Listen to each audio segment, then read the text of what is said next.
Not only did Bill O'Donnell drive the Hambletonian winner, but in the same afternoon won a $50,000 open pace with Nihilator, setting a world race mark of 1:49.3. And Falcon Seelster moves to the inside. Nihilator away third. Good-natured Fellow from the outside. Then it's What's Next and around the first turn.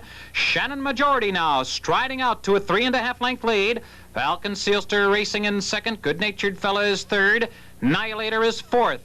He's 7 lengths off the lead now. What's Next races in fifth position, followed by Stonebridge Skipper. The opening quarter, 26-2. Amazing first quarter. Shannon Majority was the one that set the pace. And Falcon Seelster is racing in second position. And now O'Donnell puts Nihilator in gear. And he's on the move on the outside. He's up into third. And he's going right on after Shannon Majority, the leader.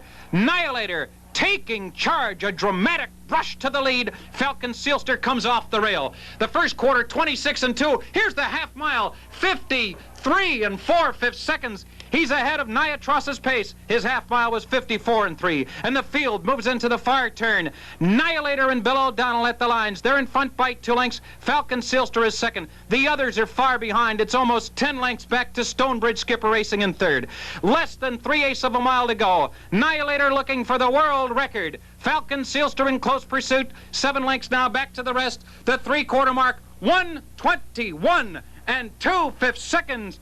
The field turns for home. Nihilator with long and powerful strides. And Bill O'Donnell urging him on. They're after the world record. Falcon Seelster is racing in second. They're coming to the final 16th. It's only Nihilator against the clock. Falcon Seelster in pursuit. They're coming to the finish. O'Donnell going to work. Here's Nihilator. Here's the final time. 1:49.3. This is the fastest race mile in history.